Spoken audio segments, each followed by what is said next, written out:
Welcome to another episode of Take Flight Talk. Come on now. We talking New York Jets. You know what I'm saying? I don't even care if my voice cracking. I don't even care because we are what's cracking, lacking in the Jets YouTube world. Come on now, it's your boy James Woody, rocking everywhere. We got Abby. Come on now, Abs Ranks, ready to rant about something. We're gonna hear it today. We're gonna hear it. Hey, come on now. We got Michael K, NY Judge Michael K. We about to lose this dude, man, to the Bears community. They're infecting this man, yo. He was at the game. They Hey, I am came. not Look flipping. I at this. promise. I brought the Jets hat just in case. I brought the Jets hat. Yo, he didn't know which one to put on for this show. I was like, yo, chill. But no, welcome everybody. You know, the Jets, of course, even being as irrelevant as we are, we always staying in the news, which, kind of stinks. But it is what it is. Um, so they actually released, and I actually, now that I'm thinking about it, it would have been real nice to capture that graphic of the DC hires. I might actually try to find it real quick. Or the people that they interviewed for the DC job. They released that today. And I know that was my first time hearing like, oh damn, they interviewed like 8 people. Um Abby, did you see that graphic? Yeah, and it's funny because you know how it floats your icons now, so I can always see who liked it, and yours was floating right above it. Yeah. There was like 10 names on there. They've done a pretty extensive search so far. I've heard things coming out here and there, but I'm glad they finally put that out to like clarify everything and show what they've done so far and that they are on top of it. Yeah. I mean, we can't say that they didn't interview anybody or Michael, is there I think I have the image actually. Is there any um name that stands out to you? Damn, I don't have the image. I lied. What? Yeah, I think a lot of Jet fans are kind of in the same boat, but I think Jim, I think it's Leah Leonard or whatever, the ex Jet. I think that stands out. Obviously, I mean, I think that would be a great hire for DC for us. Him and Glenn have crossed paths before. Him and Muji have crossed paths before, so I think that would be a go on. And then the Wink Mortadell, I think he's the DC for Michigan right now. Those were the two names that I think would be like, a home run. You know what I'm saying? Like if we could land either one of them, I would be really happy as a Jets fan knowing that that's my defensive coordinator. And especially when it comes to Michigan's defensive coordinator, the Wink guy, based off who I want us to draft at number 2, I think having someone like him at DC would help, raise this guy's game even more than he showed. So those were the two names that stood out to me. I know we interviewed the Dolphins DB coach, who I think he's pretty solid, but also, not a lot of defensive coordinator experience there. So I think it was really between those two for me. Woody, I sent you the image. I don't know if you can pull it up now. Oh, did you? Oh, okay. So, yo, I'm out here. It's in our little chat. Okay, I'm out here. MP3, MP, yo, gifts. I'm out here. PNG, just trying to get the right. You're all trying to like format it, putting it in all these. There we go. Yes. So this was the official post. We see Chris Harris over there. They had to hit him with the Make a Wish interview. We hope. But Abby, how do you feel about the? Is there a front runner for you? I think Michael kind of summarized it for me. I think it's Jim Leonard. I think that's how you pronounce his name. Obviously, coming from the Broncos have been a fantastic defense all season. Again, Michael, you pointed out, former New York Jet as well. So I think that's the obvious kind of standout there. He's really known for like kind of developing the secondary as well. So with the guys that we have and hopefully some guys that we bring in, I think that would be good as well. Martindale is obviously my second choice there as well. Obviously, plenty of coaching experience in the NFL and then obviously college. I don't know. And I think too, the one thing I want to point out is obviously he was with the Giants at one point in time. So you have that experience with New York and the expectations and kind of the culture there.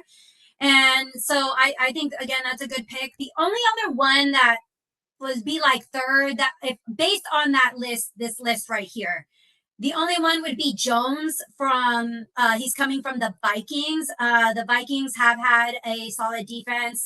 They do create turnovers. They're very good at pass breakups as well. But again, I think look at our head coach. We hired someone who had some affiliation with the New York Jets. I wouldn't be surprised if our defensive coordinator is someone who has some sort of affiliation with the Jets as well. So those are kind of the three names on the list. Obviously, Leonard kind of being the first there. And I want to point out, I think Leonard and Aaron Glenn have crossed paths before. I want to say when Leonard was still in the league, I want to say that Aaron Glenn was on some coaching staff. I think it was back in like 2014. So Aaron Glenn does have some familiarity there. So Leonard and then Martindale. And then, like I said, the only other name, Jones, is somewhat interesting, but not, of course, my top favorite there. But Woody, interested to hear your thoughts. Well, I just wanted to validate what you just said. The team was the Cleveland Browns. Everything you said was correct. Jim Leonard was there. That was AG's first coaching job. He was like the special back, the defensive backs coach for the Browns. So they did indeed cross paths. I guess we're in for a boring show because those three. I mean, I don't even want to look at the other five, to be honest. Like, the other five are pretty much a complete dice roll. Like just a complete, let's see what we get. But the other three, I would say for me personally, and I know fans are tired of me using this phrase, but this is how you raise a team out of the dumpster is high floor. If you just keep raising the floor, eventually you'll be out of the dumpster, right? Not you guys, but fans keep coming at me talking about we trying to raise the ceiling. We got a high ceiling, and Zach Wilson was high ceiling. That's all I gotta say. But there are so many high ceilings that never reach their ceilings. But floors, the average person doesn't reach. They're not as bad as their floors, so they're actually above that. But if they do for somehow, some way sink, to their floor, it's not as bad because they're a floor raiser. So when I, look at that, Wink Martindale, to me, has the highest floor on this list. The Giants were sick when they let him go. They were like, yo, what are you doing? Right? Like their defense actually, it was one of the few times that their defense actually looked good. Dexter Lawrence had his best season. They definitely were missing him this past season. So I think, if we're trying to raise the floor, have a safe option, and somebody who's going to be able to utilize, like what Michael said, some of the new pieces that we bring in, definitely I'm going to go with Wink. My high ceiling choice is probably Jones because, we come in from the Flores. I can't say enough positive things about Brian Flores. I wish he was my head coach. Unfortunately, I'm suffering through this time that, I'm suffering through. He might even be the Steelers coach. That was his most recent interview, was head coach of the Steelers. But, anyone that's coming from that tree, what they're going to bring. And Flores has had such great success getting the best out of nobodies. If that's something Jones can do, then there you go, ceiling through the roof. But right in the middle of, Papa Bear's porridge being too hot and Mama Bear's porridge being too cold, maybe Jim Leonard is just right, where he does have a ceiling that we don't know, right? He has not reached. And because he's been in the league, he's done some things already with the Broncos and their great defense. I feel like his floor is pretty solid. So I would say I'm okay with any three of these. If it's one of the other five names on this list, I'm upset. If it's another name that's not on this list, of course we'll discuss. But if it's any of those three names, I'm definitely fine with that decision at DC. But we definitely got to get people in here.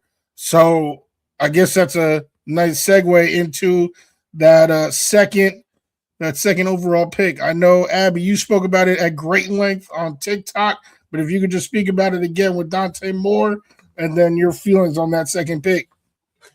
Yeah, obviously the Dante Moore decision. First of all, I hated how all of a sudden this was going to be an ESPN thing at 2:30 p.m. Eastern, and it became this whole spectacle, all for him to just say he's going to go back to Oregon. And surprisingly, a lot of Jets fans seem to be fine with this decision. I'm obviously fine with this decision as well. I think he's very young. We all saw that game that he played was not great by any means. He still has a lot of developing to do. And even so, even if we did draft him too, we weren't going to start him right away. So he would be sitting on the bench. And you might as well, at that point, stay at Oregon, take some more reps. That program is going to be good. They're going to be a national championship, probably contender next year. So I completely understand his decision. He's very young, 20 years old. I really don't believe any of those narratives going around that, Stephen A. Smith got in his head or anything like that. I think this was a smart decision for him. And I think it works out for the Jets because you don't have that pressure now to go with a QB on that number 2 pick. Now, going into that number 2 pick, I personally, it's kind of a weird spot because usually like quarterbacks go that high. And, even when we took Sauce at number 4, that was kind of, it's weird for a defensive guy to go that high. But I will say this right now. I do think we lean towards a defensive guy with that second pick. I do think we go wide receiver in with that 16th pick that we got from Indy. I'm looking at guys like Bain. He's one that I like. I'm interested to see how he plays on Monday. Miami was a little disappointing in the previous game. So I just kind of want to get another look. We could go with that safety from Ohio. I think it's safety from Ohio State. I'm completely blanking on his name right now. So one of you can remind Caleb me. Downs. There we go. Yes. I was like, it's Caleb. And I was like, I can't remember his last name. He's interesting as well. We just need someone on this defense who's going to be an absolute playmaker. So that's kind of where I am at right now. Again, just anyone defense. We have so many holes on this defense. We need another like edge rusher. We could even go someone interior D line, linebacker, of course. I'm missing that name of the other linebacker. Michael, you'll probably remember. Arvell Reese. There we go. Yeah. Sorry, it has been a very long day for me. Bear with me. And then I've already been doing tons of mock drafts, and it's just names being thrown out there. I can't tell you. I wouldn't be mad if we went wide receiver with that. I will say right now, I'm a big U of A fan, but I love Jordan Tyson from ASU when he is healthy. He is very good. Obviously, I watch a lot of Big 12 college football. He's very dynamic player. He's their huge playmaker, and they missed him a lot this season. So I will say that a lot of injuries with them there. So, Michael, since you got all the names for me, I want to see what your thoughts are on with that number 2 pick there. Yeah. Well, like since we started doing this podcast, I was pretty vocal about, I was always a Dante Moore supporter. Like, I think he's got great mechanics. I do think it showed up in this last game, but I do think the one knock on him right now is just inexperienced. So as much as I would have liked for him to declare, I could say confidently as like a fan, I think this is best for the Jets because like you said, even if we did draft him, it probably would have been a year sitting behind an established quarterback, even if it was a free agent signing. So I do think this is best for our team. I'm not going to maybe say it's the best for his career because I made a video, but he's going into a very loaded draft class. And, you just basically took yourself from at worst, maybe second or third pick to now you're fighting with 7 or 8 potential first round quarterbacks. So in terms of that, that's his decision and everything. But for where we stand, I think it is best for the Jets. And, going back to the DC thing with Martindale, the Giants led the league in 2023 in turnovers when he was DC. And with the style of defense he plays, my eyes are set on Arval Reese, the linebacker from Ohio State. Like, if you're not getting a quarterback, obviously, we have the first pick of a non-quarterback. So we have, there's a lot of power in that pick. And I don't think there's a wrong answer in terms of those defensive guys. And I think it just fits that the Jets are in such need of defensive players, because I would take Arval Reese in a heartbeat. I think he could be a generational player. I love his mechanics. Like you said, Caleb Downs, I think, would be a great safety. I don't think he's worth taking at 2, but, he is on the board, so that is still a possibility. And then Ruben Bain Jr., I think, is a freak of an athlete. He did have kind of a down game last game, but he's shown so many things this year where I think he could be a huge piece for the defense. So those would be like the 3 names I'm looking at. And then I think, like you covered, you probably want him or maybe a receiver at 16. But I have seen some mock drafts too where we do trade down from 16. But where I stand now, I think if you get someone like Arval Reese at 2, I think that would be huge for our team, because I know he's a linebacker, but with his size and speed and the right defensive mind, you could use like a guy like that as like a deep linebacker DN hybrid. Like, you're not going to put him in your interior, but that can be a quick edge rusher on 3rd and 8, 3rd and longs, 4th and longs, like stuff like that. So I've been watching Arval Reese all year. I think he's got a chance to be the best defensive player. If you can't tell already, I'm stoked for him. He goes to the Jets, I'm buying that jersey right away. So what do you think, Woody? Yo, we'll see. Hopefully he'll end up going to the Bears. No, I'm kidding. I think you guys know, I've said it time and time again. I'm trying to go all defense, bro. I cannot watch this defense be what it was. So Arval Reese, I would obviously be hyped. But this is a loaded linebacker class. Like, it's very possible to walk away with Sonny Styles at 16. And I'm not trying to say, well, this is actually what I'm trying to say. The drop-off between Reese and Styles, like, how big is it compared to the drop-off between, like, a Ruben Bain and, the type of edge rusher, we could get at 16. Like, I feel like for value, you got to walk with one of those linebackers. We got that man in the middle changes the game. Literally changes the game. You know what it was like having CJ Mosley out there, and then everybody else just, kind of follow the lead. To have that right back now, that would be amazing. So I would say one of those guys, obviously Sonny at 16 or Reese at 2. And if you're going Sonny at 16, then at 2, give me Ruben Bain. I know there's a lot of people out here that love to try to make excuses for Will McDonald. But I'm not going to lie. Like, I never wanted him on the squad. Like, I was sick when they said that name. I was like, yo, what? I was expecting Jackson Smith and Jigba, and they just said that whack name. He got 4 sacks in like a couple games. But then he does nothing. He does not impact the run game, doesn't do nothing in the pass game for the rest of the year. Yeah, get this dude off my team. Let me say something. I'm missing someone like a Bryce Huff right now, honestly. Like, yo, no, for real, with Bryce Huff. We both were like sad when he left. Like, I was talking about it for months. Oh yeah, well, I understood. Like, you got to make that paper. So like I was like, do your thing, wish him the best. And unfortunately, it did not work out in Philly, but he still got paid though.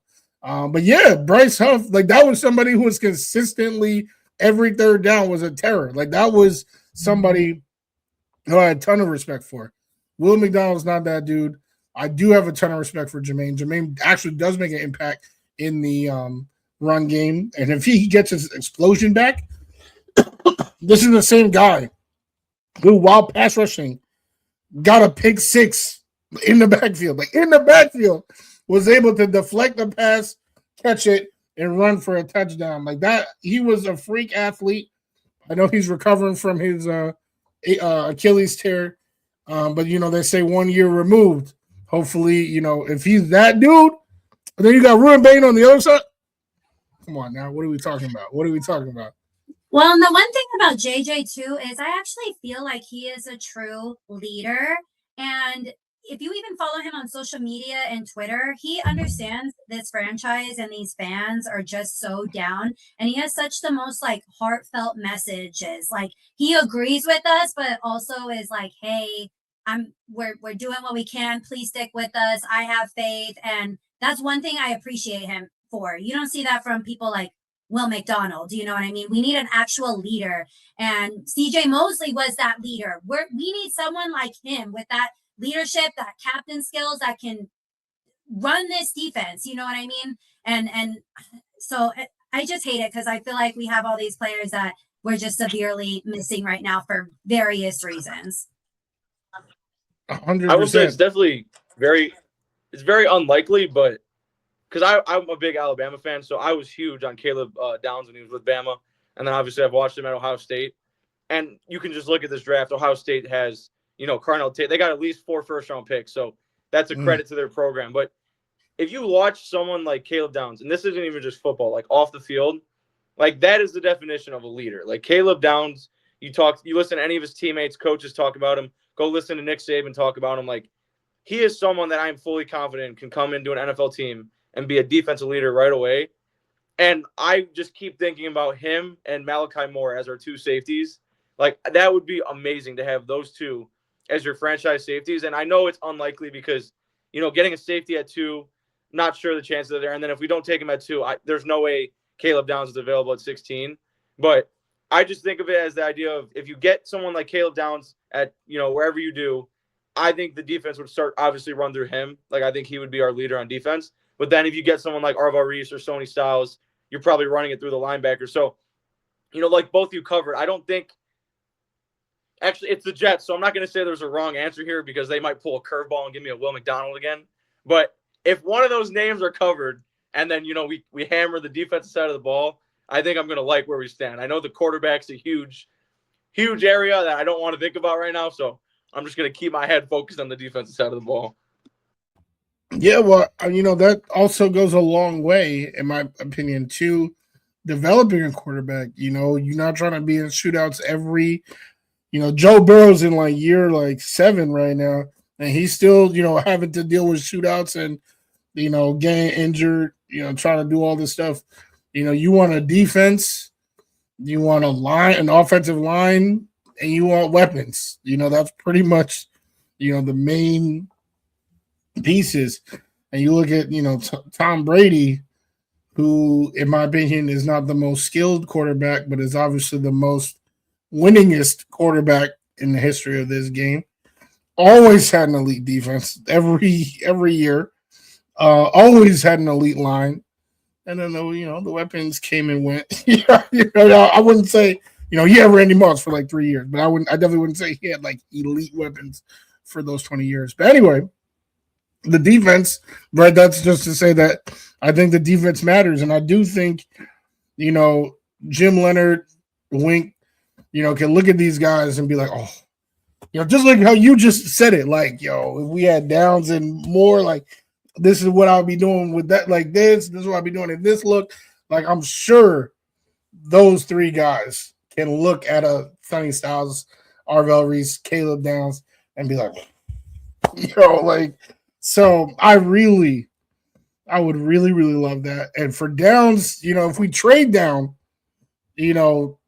come on now, sign me up. Because who also wants, like a stud. I don't know if they would do this, but like, even like the Giants are looking right for defensive help. Like that's where they're looking. And if they're like, damn, like Arval Reese could change our program. We know what Harbaugh has had some legendary linebackers in the past. If that's where he's looking, then maybe we, trade down a couple of spots, and then now we got Downs and Styles. Lord have mercy. Lord have mercy. I will say I am on like Woody because I said, for my mock little draft we did right now, I was like, all right, defense, wide receiver. I am actually okay though with your plan to going 2 defensive guys in that first round. And then what do we have, like the 33rd pick? Correct me if I'm wrong. I'm fine with going wide receiver that round because you kind of just get like the not, I don't want to say that they're leftovers, but they're still the first round eligible people that are falling just like a few spots back. You know what I mean? So I'm absolutely fine with that. I am interested to see your guys' opinion. I'll share mine after you two go. But do you think we take a QB this year, though, in the draft at any point in time? Just looking at Michael. I do. I think they do because AG, he needs time. He's trying to buy time. He's trying to swindle Woody Johnson for as much time as he can buy. So I do think he is going to take one in the top 3 rounds and be like, "Yo, Woody, I got this dude waiting in the wings. You gonna fire me? You gonna fire me? You were one. Come on, I just drafted this dude. I got this dude. Come on now." And it's gonna be So I think that is definitely part of the plan. A QB in the top 3 rounds. Well, I've stated my opinions on this class, but I think this is one of the weakest quarterback classes that I've been alive Of all for. time. So, if like someone like Ty Simpson, obviously watching every Bama game, I do think Ty Simpson had a good year before he messed up his disc. I think after his disc injury, you can go look at the stats. Like right when he showed up on the injury report, he was in Heisman contention, and then after that, rest of the season kind of went to whatever. So I do think the back injury had something to do with it.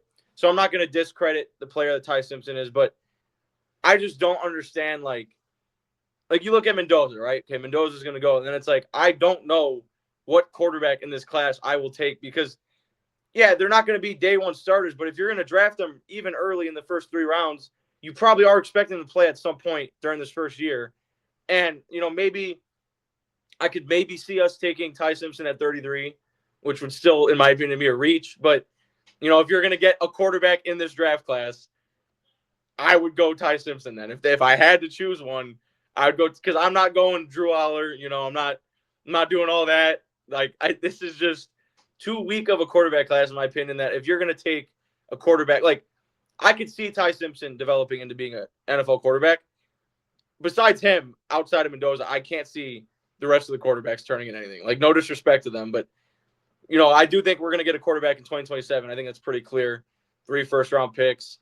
Like I said, I looked at a list that are draft eligible for 2027, and just my opinions for next year, I think 7 of them could be first-round quarterbacks. So the connection's there, but I understand Glenn, needs that quarterback. So I don't know what the whole plan is with free agency and everything, but if I had to choose a quarterback, it would be Ty Simpson. Well, I guess we can talk about free agency a little bit. Woody, I'll shoot it to you here in just a second, but I think you have to take a quarterback. At some point, I think people will riot if you don't. And Woody, you made a good point. You have to be like, oh, I have this waiting in the wings. You have to take a swing at a quarterback. So I'm all like, you have to go full send on it. And I'm not saying that's going to be a guy. I still expect the Jets pretty much to draft a quarterback at some point within the first couple rounds.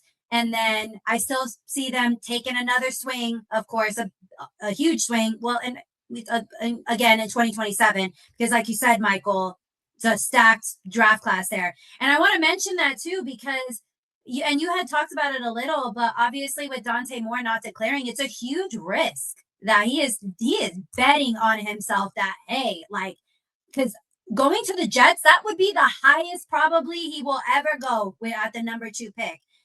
So obviously time will tell. We'll see how he does next season. But Woody, free agency and a quarterback. Do you think who do you think the Jets basically get?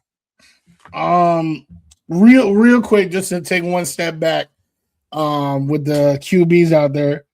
Fun fact about me, I don't think either of you guys know, but you're about to hear it because I'm about to say it, is my mom was born in Trinidad and Tobago. Neither of my parents are actually born in this country, but that's where my mom was born. So how fitting would it be? Talking about Trinidad come through, be the savior. I got to see the combine because I feel like I've looked at his scouting report. Some people say he's 5'11".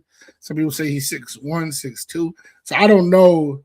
That's a huge gap But if he is 6'1" or above, it's definitely worth having a conversation about Trinidad. I'll say that. Like third round, even that second rounder, definitely worth having a conversation because his raw skills are out of this world. Free agent QB, in my opinion, I really think it's like one versus the rest. Abby, you know which one I'm going to say. I think you guys both know which one I'm going to say. And I know, Abby, you've seen him up in close and personal. So, you like, are you sure it's one? But, like, it's like clear, like, Malik Willis, come on now. Like, everyone else is like a different version of Pittsburgh Steelers Justin Fields. You're going to be like, oh, well, he was 4-2 and blah, blah, blah. But, like, no, he was clearly a backup. Russ was hurt. As soon as Russ was healthy, they sent his ass back to the bench because he was not ever better than Russ that year. It's the same thing with Mac Jones. It's the same thing with Malik Willis, Mariota, Kirk Cousins, everybody. But you know who is not like that at all? Somebody who actually, was and I still think can be a franchise QB is Kyler Mother effing Murray. I mean, this is a dude who yeah, I'm hearing it. And I wasn't on board with, you already know I'm on board with Kyler Murray, but initially I was not, but I'm going to let you continue. But initially I was a little iffy, but I'm glad now we're all on like the same page. Literally, like you said in the beginning, it's weird when we all like agree. So there's not going to be any like controversy here. I guess not. Yeah, I definitely was not expecting the ovation. Because on Boy Green Show, they're like, yo, shut the fuck up. What are you talking about? This kid don't know ball, blah, blah, blah. But, like, it's clear. Sorry, excuse me. Like I said, everyone, they had their 5 games of shine or however many games of shine. Kyler is the real deal. Am I saying he's a top 5 QB? Hell no, I'm not saying that. Mm-hmm. But he is, like, very clearly, very consistently, like a top 20, and he can play at a high level. Like he can play at a top 10 level. Like he hasn't had the best offensive line help, and then of course the weapon situation. Right now, he has his best weapons, and he's hurt. You know what I'm saying? He had DeAndre, and they were fantastic. People act like he didn't have good years. He's had great years, but the team hasn't had it all together all at once. And I'm not saying the Jets have it all together. But if you want to actually try to win games and save your job, and your name is Aaron Glenn, Kyler Murray is the only quarterback worth looking at in the free agency. And if you get a Trinidad, Kyler Murray is probably the best. I'm not going to say he's, a great mentor or anything. By all reports, Kyler's actually super quiet. Like, I don't think he would embrace having somebody under his wing like that. I mean, he's 28. He's like, yo, fuck this kid. But what Trinidad should be able to absorb is somebody with that exact type of playing style and how he's reading things, how he's doing things, when to run. It would be perfect for that if they go that route. And see, I was like going off of what he was saying, like that would be, if you had to like do like a dream scenario, that would be mine. The only problem is, I know the whole Chambliss situation. He sued the NCAA, and then obviously the NCAA ruled that he's not eligible for that other year. So now he got an actual attorney, and I think he's suing the actual state now. So to me, it does seem like a scenario where I just feel like he's going to go as much like whatever he's got to do, the legal limits to get another year of college. So I just don't see a world where he's in the draft this year.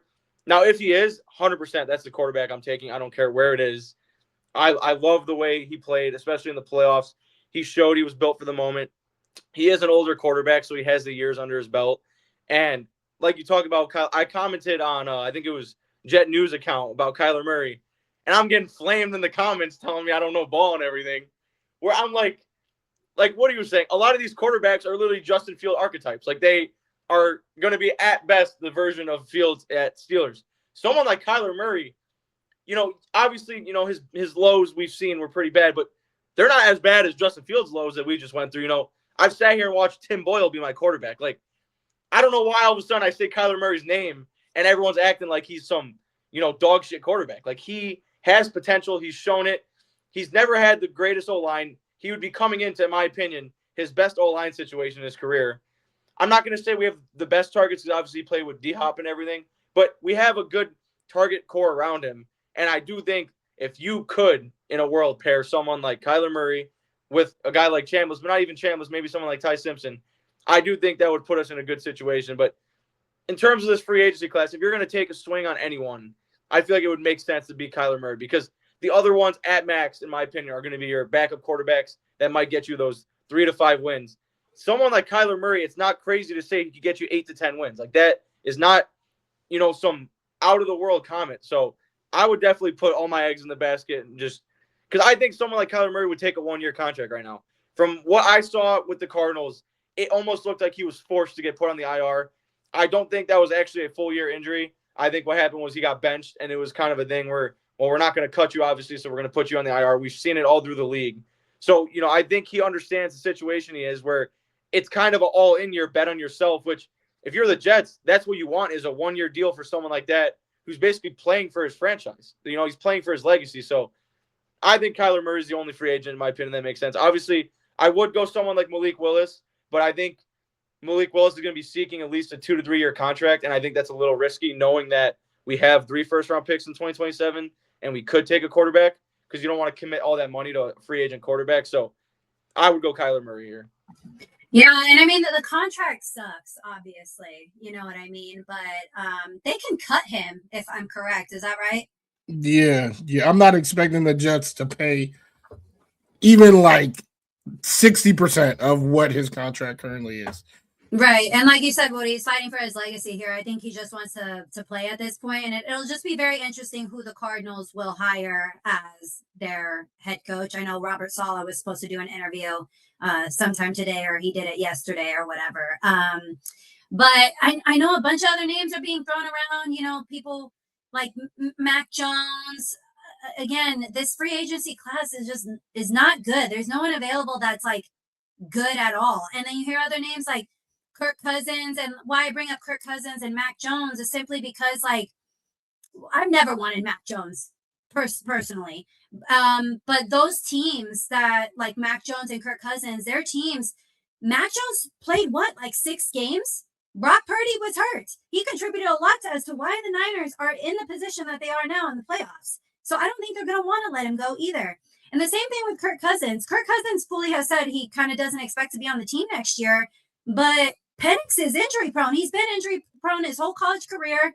Another injury again. And they also paid him a boatload of money to be there. That contract was crazy for someone who was kind of just like never won anything. I mean, that contract was nuts. And I don't think they're going to see all that dead money go. So I'm glad we're all on the same page with Kyler. Because like I said, originally I wasn't. I've watched a lot of Cardinals games, but I can tell you right now, most Cardinals fans do not like Kyler Murray. They're kind of done with him and whatnot. So, and Michael, I'm glad you pointed that out. I think he was forced to go on IR. And it's not like the Cardinals had a lot of injuries this year, but they were also just in a stacked division. It's not like they weren't putting up points. And Woody, that goes to your point. Like they have like some weapons there, I think you mentioned and whatnot, but then the injury came with Kyler, and then Brissett kind of just took over. I know people bring up Brissett as well. Again, same situations with Cousins and Mac Jones. I just don't think they're going to want to let him go. So it'll be very interesting. And obviously, I always say the Cardinals is my backup team. They have the 3rd pick there too, so I'm very interested to see what they go ahead and do as well.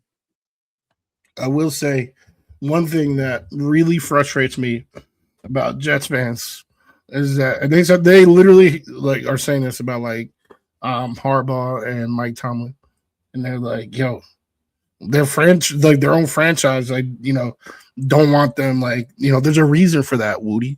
There's a reason for that. Clearly, they're damaged goods. Why would you want them on the Jets? The reason why." I'll go with Tomlin, Harbaugh, and Kyler Murray because Abby, you just said it, right? The Cardinals fans are happy to see them go. Is that they've seen a certain level, and they have not seen an addition of that, like, an improvement on that level for how many years now? For Tomlin, we talking, maybe a decade. Harbaugh, maybe a decade.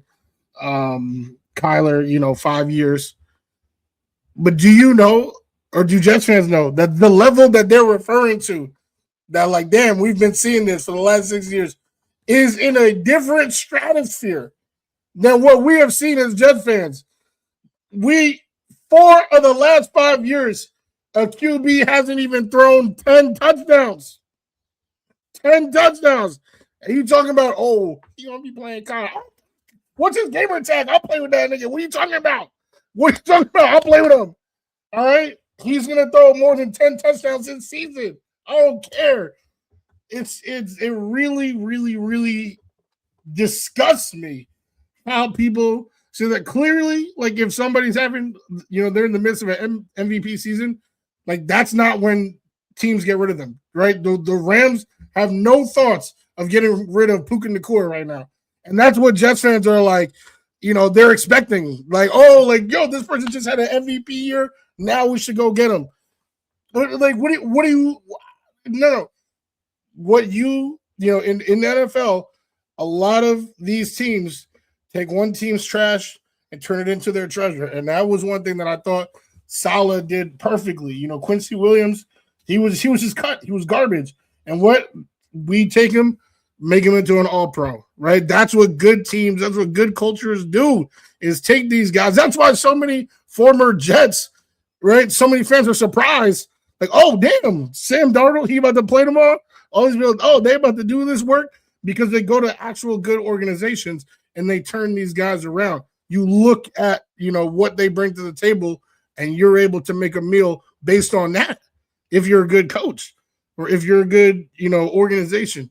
So I just had to get that off my chest, because I got too many bums in my DMs talking about, there's a reason why they wanted to get rid of them. And it's just like, that has nothing to do with us. We're at the kids' table. Let the adults do what they do. They're at a different standard. And that's kind of what I touched on. I know that I made a video about it with that Aaron Rodgers clip and whatnot. And was he throwing shade? You can't compare the Green Bay Packers and the Pittsburgh Steelers to the New York Jets. I guarantee you, you're not on the same level. They're their own brand, their own winning franchise, their own winning culture. And it's not also throwing shade. I don't even think it was throwing shade. I don't even think the Jets were thought in their mind. But it's all just facts at the end of the day. So no matter what, he's not wrong. And I want to touch on one thing, because I just want to make sure this is on the record. Because the last time we got together, we were talking about Aaron Glenn and how we felt about if we should fire him and whatnot. And I kind of wasn't on that train. But now seeing all the coaching staff who has become available, I'm like, I've been saying, I'm like, it's fine, because I kind of have to accept that we're going to keep him.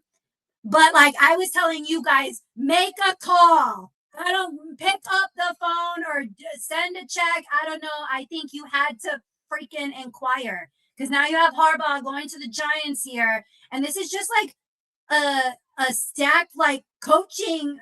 Like, there's so many coaches right now that are available. And I'm like, of course, this would happen to the New York Jets, honestly. And what it seems like right now is I'm not wishing this, because I never want the Jets to just fully lose. But I'm looks wishing. like Tomlin is probably going to take a step away from football for a year, and then we can only hope that maybe the Jets are just total ass, for lack of a better word, next year, and then we go and get him. But it might work out in our favor. But I just want to clarify that, because after I seen who's available, I'm like, bro, maybe we should have, or now maybe you should reconsider, because Aaron Glenn and who's available they're not on the same level. Again, Woody, Jets are at the kids' table. See, I've been having this conversation. I had this conversation with one of my buddies who's a Steelers fan. Like, Woody Johnson's too big of a dumbass to realize like what's in front of him here. But like I said, with this, the 2027 quarterback class, I think, it's too early to say, but has potential to be one of the better quarterback classes of, my living years. It's the same with this head coach search. This is this might be like the best slate of coaches that I've seen available for one season. And like you said, I think Tomlin's going to take a year away. Harbaugh's obviously, I think, going to the Giants. There are still some good names out there, but it's just the fact that you go look at the top 5 picks, you know, every team who lost to the Jets fired their coach besides the Bengals. Like, things like that. Losing teams, you know, that's the whole idea of a rebuild. If your coach is not, you know, fit for the position, you let him go. And Glenn did not do enough, in my opinion, to deserve to get another year.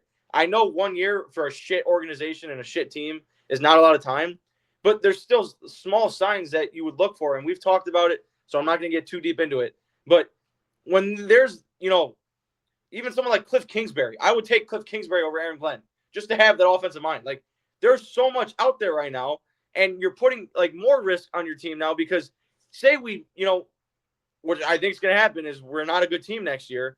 Well, now you just missed this whole cycle of great coaches. And say you go to next year, typical Jet fashion, we start 0-3, 0-4. And there you go. Glenn's fired now with a rookie quarterback. Now he's on his next coach already. And now you don't have any of these coaches available anymore. Like, that is the worst case scenario. But with the Jets, it's like a situation that actually occurs with us, but doesn't happen with other teams. So it's in the back of my head. But just to add on like the Mike Tomlin thing, my buddy who's a Steelers fan was like, you know, us Steelers fans were caught up, you know, blown out the last, I think, 5 playoff games or whatever. And I was like, if you went up to, I think, almost any, you know, competent Jet fan and were like, what would you take that situation? I would take that in a heartbeat. 19 straight winning. I don't give a fuck if we win a playoff game. 19 straight winning years. Playing competitive football in December. Just to feel that. I don't care. You could beat me by 40 in the playoffs. Just give me a winning season. Like, the last time I enjoyed Jet football was Ryan Fitzpatrick, like 2015. Okay, so we're talking a decade now. And that's the last time I was like, damn, you know, like, it's December. We got a chance. We hit October, and I'm already ready to make my end of the season post. Like, this is back-to-back years. Like, it needs to change. I would take Tomlin in a heartbeat. I would take that scenario.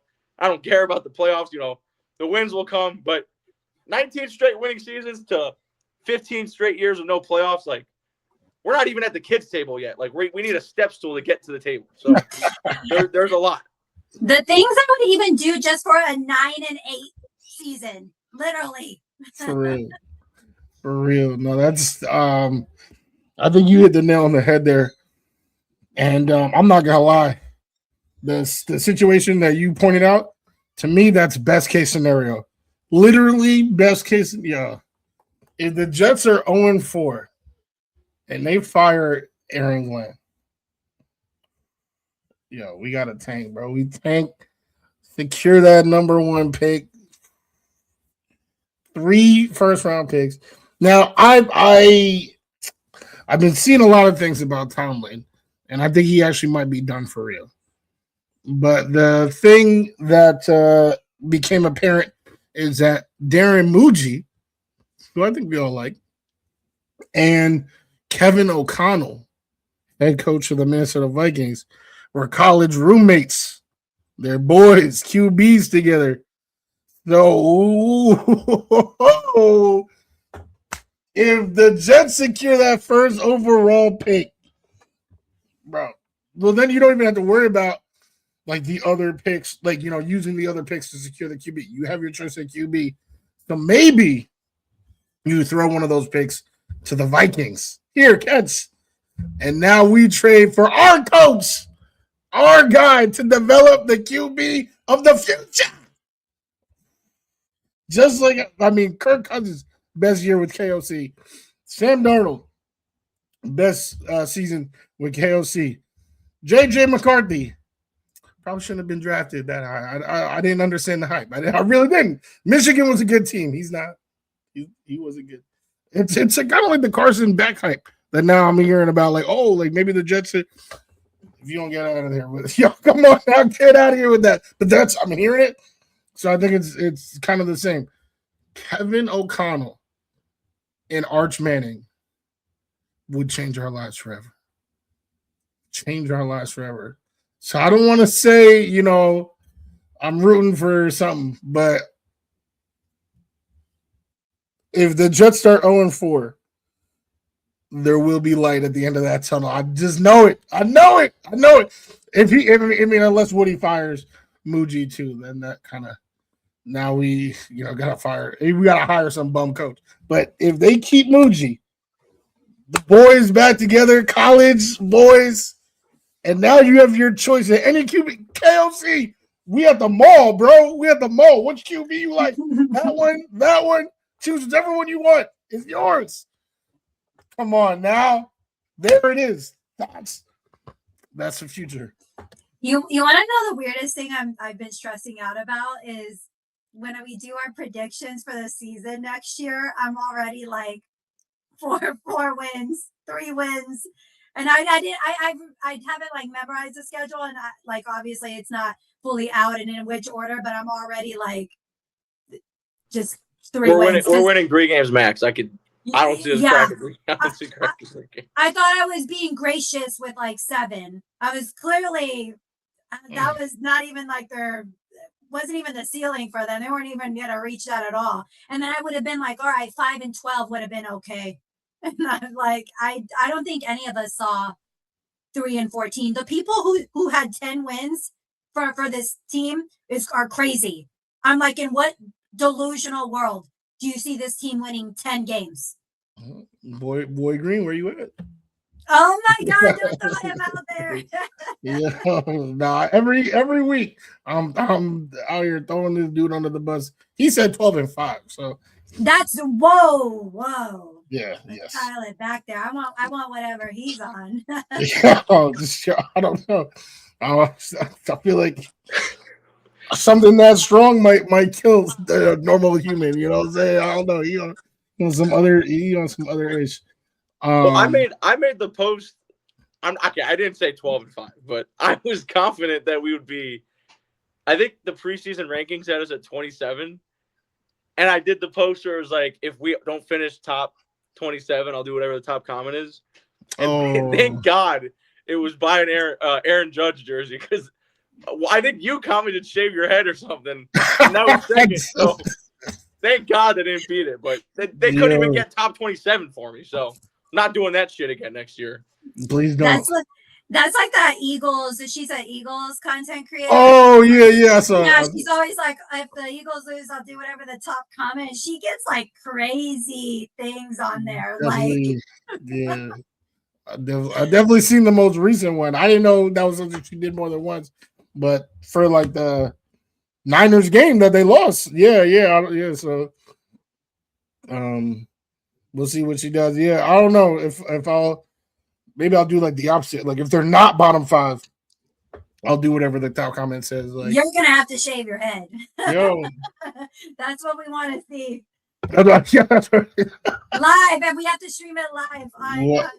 Damn. Maybe. Well, I mean, I'll be safe. I'll be safe. Bottom 5, here we come.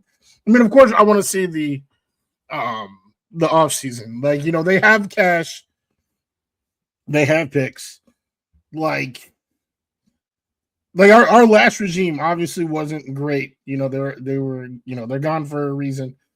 But like, if Saleh did have this type of capital, like I would expect a huge impact, like a huge because that's what happened. 2022, like we were 4 and 13. 2022 happened. Sauce, Garrett, Jermaine, and the defense was a completely new unit. Quincy, completely new unit. So this is the type of, all right, it's not 3 first rounders, it's 2, but 33. Come on. I mean, that's literally the first pick after the first round. And you got 44 or 46, one of those. So you have that potential to have that type of turnaround.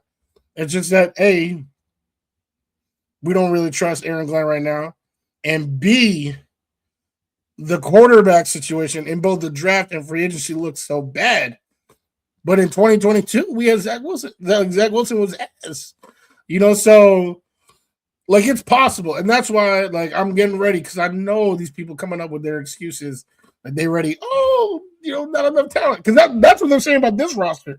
This roster that last year was supposed to be a Super Bowl roster. Now they're saying, what was EG supposed to do with all these bums? They're going to try to make that argument again after this year. But Salah, what he was able to do with less, in my opinion, AG needs to win like not 8 or 9 games to even have a chance to retain his job. Less than that, less than 4. I mean, we gotta have a mid-season, situation. But less than that. Come on now, KOC, KOC and Arch. Just it would literally change everything forever. I'll probably have another kid because at least I know that one wouldn't get bullied. You know what I'm saying? Like if that happens, we're gonna have to throw down a shirt for you and make some merch. Yo, for real. Yeah. Remember this moment right here. If KOC is the coach of the New York Jets and Arch Manning is the quarterback, I will have another kid right then and there. The press conference. Well, so that's going on the quote board. That's going on the quote board. Yo, for real. Press conference. 9 months later, boom. Man, little Woody is there, and Arch Manning jersey too. Oh yeah, in the Arch Manning, and out of the room directly into the jersey. Like they'll be holding the jersey outside, and you just slide out directly into the jersey, he or she. And that baby will be blessed. No more butt of the joke. That baby will be the chosen one. Haven't you seen that baby that's trending now? Yeah, Joe and Jax or something. Yeah, like I always appreciate the videos. They're funny. Yes. They doing work. But unfortunately, Jax, I think, is a baby. His first season wasn't great. So we need another change. And KOC, you change our lives. I'm telling you right now, I saw this. This is my last thing, but I saw this on Twitter before we did this. If I see the Jets draft Carson Beck or Diego Pavia at quarterback, I don't know if I can watch this team anymore. I saw a legit tweet that said we should draft Diego Pavia. I will lose my mind if he is on my team. Up in here. Yeah, I don't. Yeah, that's what I'm saying. But I kind of like low key. Like, if they do, I'd be like, oh, we one step closer to the dream, to the vision. You know what I'm saying? Like, if they draft Ty or Chambliss, I'm like, damn. Okay, all right, fine. You know what I'm saying? But if they make a glaring mistake like that, like draft Carson Beck or Pavia, yeah, like you just said, I'm like, all right, we one step closer to the dream. Come on now. We one step closer because that. If they draft Pavia, I'd be so pissed because there was all those people who didn't want Shador because of all that drama. That's exactly what you would be getting. His whole family is drama. His brother was starting fights with people. That's why I cannot stand that kid. I'm not saying he didn't have a great year at Vanderbilt. He did. He put up some hella stats and hella numbers, but it's also about character, and his character sucks. That's why Fernando Mendoza is so loved, because look how he talks and how he holds himself and the family that he comes from. You are who you surround yourself with. And that's what makes me mad about Shador. I feel like sometimes it's a little misunderstood. I get he would come with a little bit of hype because of who his dad is, but at the end of the day, there are good people. They're very talking about God. They're very family oriented, very supportive of each other. So it's a whole different situation. I still stand on what I said it, I think like week 4 or 5 on one of our podcasts. It was middle of the season and Dylan Gabriel was still playing. And I was like, if I was, the Jets, I'm on the phone. I'm trading a 5th round pick for Shedeur Sanders, because I said, you go full year, let him develop. And then if, this class isn't good, which it's not, you could have gave him, another chance to be your franchise quarterback, which would have worked out perfectly. He played all those games with the Browns. I know he didn't look the greatest, but go look at that Browns team, still a lot of help he needs over there. They did have a great draft class. I'll give him credit for that. Like, this draft class they had was actually very good for the Browns. But I just went, like, stuff like that, those small things don't seem that big in the moment. But think about how confident I would be sitting here right now if I knew that Shedeur played 7-8 games for us last year, showed flashes, because he showed flashes for the Browns of being at least a decent quarterback. And then I know going into this draft, we're just loading up on defense, and we're going to probably hope to be a 7 to 9 win team next year. Like, I would sit here confidently saying that if I knew Shedeur was the Jets quarterback. Like, I still stand 100% by that. Nothing I watched this year makes me think differently. And now you look at where we stand, it's like, well, yeah, let's go load up on defense. But compared to that 2022 situation, we had the number one defense. But what stopped us from winning is having the shittiest quarterback. Well, now the quarterback's the big question, too. So we basically are in the same boat of 2022 because we don't know what that quarterback's going to be. Yeah. Yep. With, in my opinion, a much worse coach. So that is life of a Jets fan. It doesn't get better. But it might. And that's, I guess, why we still stick around, because it might, but it won't. And we see all these teams get around, get better than us. Real quick, and then, we can all depart and, go our separate ways for now, is we got some football games, some NFL games this weekend. We got the Niners and the Seahawks. Damn, I don't know why I decided, I'm going to try to free ball this. The other NFC, the Rams and the Bears. Who? The Bears. Rams. God damn, I should have been up on that. Okay, yeah, the Rams and the Bears, Seahawks and the Niners, Salah, Darnold, you know what I'm talking about. Bills, Denver, and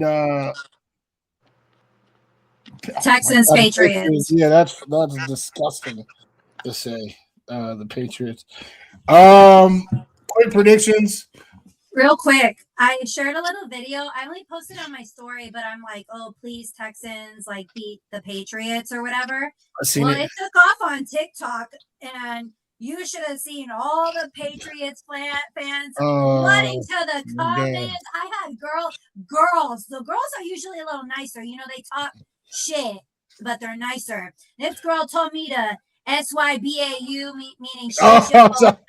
Yeah, I had a low-key Google. I've been seeing it around, and I'm like, I don't know what this means. I don't know what the youngins are saying. Yeah, it's like my generation slang. Yeah, no, I'm not gonna lie. That's one of my favorite comments. I almost said it on one of your posts, actually. Not to you, obviously, but Fields Vibes. He was like hype. He was like, God. Go Bears. Yo, I was like, nah, I don't feel like, starting a conflict. But anyway, back to you. Damn, so they told you to. Yeah, they all were like flooding. And I thought it was just like a stupid video, I didn't think much of it. All of a sudden it was like 17,000 views later. And I'm like, geez. Yeah, and they flooded, and they were not nice, and they let me hear it. But at the end of the day, I'm like, bro, I'm a Jets fan. I've heard it all. There's nothing new you're going to say that's going to hurt my feelings. I'm not going to fall into your little rage bait. So I don't care. I am praying on their downfall this weekend. I'm not gonna lie. My 4 winners, my prediction is the I'm so sorry, Michael. Rams, Seahawks, Bills, and Patriots. I do think the Patriots, the Texans defense is amazing. So what happened to CJ Stroud? Whatever has been happening to him definitely needs to be studied, because his first year he looked like a top 10 quarterback for the next 20 years. And I feel like he's gotten worse and worse. This season he's been a little bit, you've seen flashes, but they keep giving him weapons. And I know Nico got hurt. What's his name? Last year got hurt. Tank Dell. Diggs even tore his ACL. So maybe that's why. But they just drafted 2 wide receivers, Higgins and the other one. They keep giving him all these weapons, and it's just not working for him. Whereas, for the Patriots side, I know the defense, like I said, the Texans defense is going to be tough, but May is tough. Vrabel is probably the best coach that's in, Shanahan. We got some good coaches, but Vrabel I would put him above DeMeco Ryans. And I think in the overall chess match, I think he gonna get this dub. The Bills, I just think it's their year to make it to the Super Bowl, and that's how I also feel about the Rams. My August preseason pick was the Rams over the Bills in the Super Bowl, and that has aged so beautifully. My God, I mean, I'm not gonna lie, the Rams have been, kind of shaky. They've been losing to some ass teams. Against the Panthers, my God, I needed a paper bag. I couldn't even breathe throughout that whole game. But and then the other game, Darnold has actually never lost to Robert Saleh, so that's why I picked the Seahawks. But I wanna hear your guys' thoughts before we fly out. See, I took a different approach. This is not. God. Is it the exact opposite for? I have logic. Okay, it's not biased, I promise. But I think Texans are going to win because I think, like you said, Stroud's obviously lacking here and there. But just watching that defense, like, they're playing, like, some historic defense. Like, the way those dudes are playing on defense is so satisfying to watch. And I think they have enough. Like, I said it 4 weeks ago to my brother, like, that defense has enough to lead their team to the Super Bowl. Like, that is a defense that could lead you to the Super Bowl. So I actually have the Texans in the Super Bowl. And I also think, when you get to the playoffs, it doesn't come down to talent. It comes down to healthy. Like, who's healthy? My opinion, the most healthy team in the Oh, my God. Put the hat on. It's the Bears. Give me a Bears-Texans Super Bowl. I'm locking it in. I'm throwing money on it. Call me crazy now. It's going to hit, okay? Because I see the vision, right? Seahawks, you got Darnold right now, little oblique injury. I strained my oblique in the spring. I know you could say that thing's gone. It lingers for a bit. 49ers are injured to the bone. George Kittle just tore his Achilles, right? Bo Nix, I saw he's like 1-8 when his team gives up more than 17 points. So if you could score against him, I don't trust Bo Nix. And we watched, Patriots last week. Drake May's first playoff game. I wasn't impressed personally. I don't like the Patriots. I don't like Drake May. That's not biased. That's what I saw in my eyes. I don't think he looked that good. I know he's young. Knowing my luck, he's probably going to go out and just go for 303 TDs and look like an idiot. But that's where I stand. I see Texans, Bears. I'm a manifest it too. Damn, they got you. That bug. There must have been bugs all over that stadium. They just a little bite in the neck. You got that bug, man. Let's go Bears. Bear down. Oh no, that's something different. That's something different. No, I have like a bear down shirt on, but obviously that's U of A's thing too. Yes, so. yes, damn. But you got all these Bears on the show today. Hit me with your four.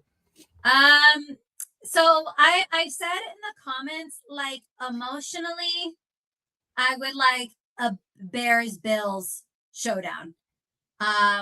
However, logically speaking, I think it's going to be Rams and Broncos. I'm a little biased with the Broncos because it is like my stepdad's team, and my stepsister and my mom and my stepdad go to a lot of games.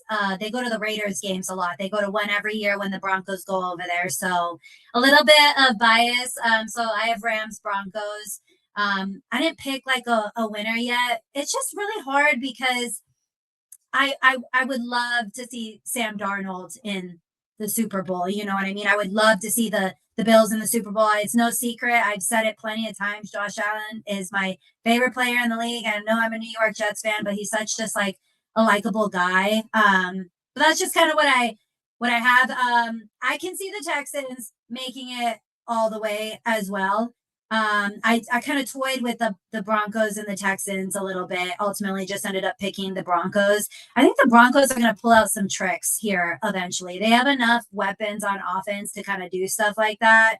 I think their defense has just been solid all year. What's just annoying about the Broncos, and I don't know if it was I think it was on my other show where someone said it. I think it's my co-host Guy that said it, that the Broncos always play down to their opponent. It's just very strange. Even look at the Jets game, for example. They should have been blowing us out. I get that they squeaked by, with the win. At the end of the day, a win's a win, So that's kind of what I have. The injury to Kittle really, really sucked. It's a very interesting matchup, though. I mean, the NFC West was just the best division in the league this year. It was crazy. To have 3 teams in the playoffs is just absolutely nuts. But I just don't want the Patriots. I like Drake May as like a person. I think he's a good player. I think he deserves to be in some of those MVP conversations, though I think he will win it. No, I think it's probably going to go to Stafford at this point. So yeah, we'll see what happens. All I do at the end of the day, I can tell you right now, Woody knows, Michael, you may not know, last year I took a real step away from just content for a month and a half because I genuinely just want to watch competent football with no stress, and I just want to watch the games and it, like mindless TV almost. This year, obviously, I've been doing a lot talking about the draft and stuff like that, but I just really want good games. Last weekend, we had fantastic games, except for Sunday night and Monday night. A little different, but to have those games go the way it was, I mean, you had to watch the entire game, and I wanted to because it was just so close every single time. So that's genuinely just what I want this weekend. I don't want any blowouts, but Michael, I will say, did you see that Chicago weather? It looked like a blizzard over there the other day. Yeah, the game, like when we went last week, it was the lowest it got was 8, but it felt like -2 with the snow. Did you say 8? 8 degrees, yeah, because it was snowing before the game, which was freezing, and then it stopped snowing like during kickoff. But this week, I'm seeing like it's gonna feel like I think -12 or something at kickoff. And that's what I'm saying. You talk about who's healthy, but I look at the conditions. I don't think the Rams are gonna be ready for the cold. I'm feeling the Bears prediction. I'm not gonna lie, because my honest, no biased opinion here. The Bears shouldn't even be in this situation, right? Horrible team last year, first year head coach. You rarely see stuff like this, but we did see it with the Commanders, quick turnaround, everything. But the fact that you host back-to-back playoff games with your first year head coach after winning, 5 games last year, like that's mind-blowing enough to me. But when you get a whole city backing you as a team, like we all know sports is about momentum. That's why I'm saying you just came back from 18 last playoff game. If you come out here and beat, in my opinion, who the Super Bowl favorite is at home, there is no way in my mind they are losing in the NFC Championship. There's no way. That's why I'm putting them in the Super Bowl. And I love the Texans defense. Little bias to Will Anderson from Bama. So that's my prediction. Damn. I mean, that's a good point. The power of momentum. I think it's strong.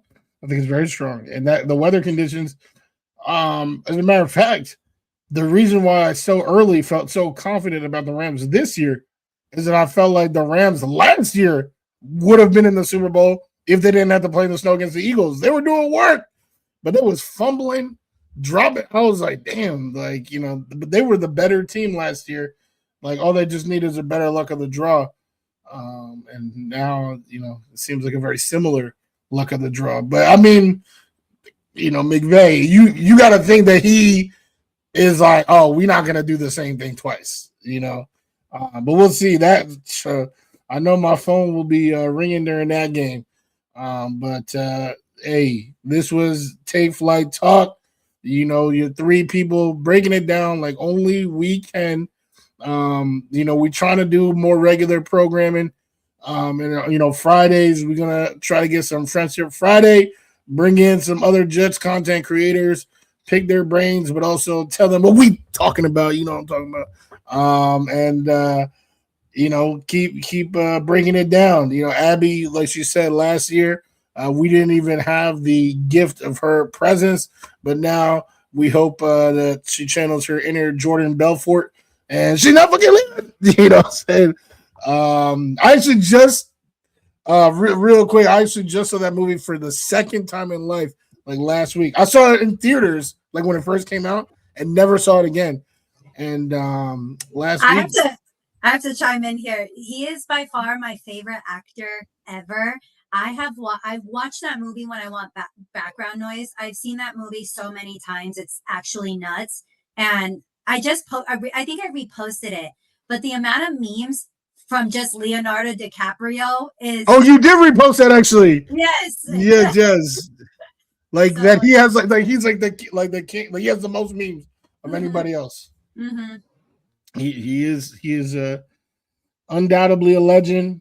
And that's one of his best movies. So leave